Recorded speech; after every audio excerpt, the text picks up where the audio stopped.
Pakistan New Zealand match দিয়ে আজ বিকেল ৩টায় পর্দা উঠছে আইসিসি চ্যাম্পিয়ন্স ট্রফির ৮ দলের মহারণে এবার থাকছে না অনেক তারকা। এই আসর দিয়ে ২৯ বছর পর কোনো আইসিসি ইভেন্ট আয়োজনের সুযোগ পেল পাকিস্তান। ভারতের কারণে কিছু ম্যাচ হবে সংযুক্ত আরব আমিরাতে। দীর্ঘ ৮ বছর পর বসছে চ্যাম্পিয়ন্স ট্রফির নবম আসর। এবারের আসরের আয়োজক পাকিস্তান, যারা গেল ৩ দশক আইসিসির কোনো ইভেন্টে আয়োজনের সুযোগ থেকে বঞ্চিত ছিল।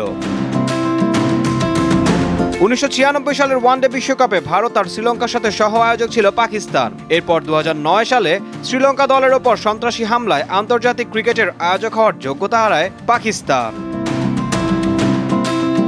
দেশটির ৩টি ভেন্যু লাহোর, করাচি আর রাওয়ালপিন্ডিতে হবে খেলা।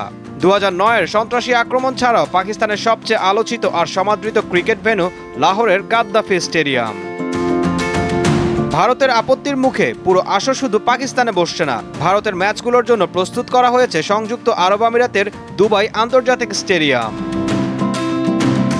প্রতিযোগিতার ৮ দলে এবার থাকছেন না অনেক তারকা। অস্ট্রেলিয়া যেমন পাচ্ছে না তাদের পেস ত্রয়ীকে, তেমনি ভারত পাচ্ছে না বর্ষসেরা ক্রিকেটার জসপ্রীত বুমরাকে। ওয়ানডে অলরাউন্ডারের শীর্ষস্থান দীর্ঘদিন নিজের করে নেওয়া সাকিব আল হাসানকেও পাচ্ছে না বাংলাদেশ। তবে মাত্রই সাকিবকে সরিয়ে সবচেয়ে বুড়ো বয়সে সেরা হওয়া মোহাম্মদ নবী দেখাবেন ঘূর্ণির ভেলকি, আর স্বাগতিক ভেন্যুর সুবিধা পাবেন বাবর রিজওয়ানরা।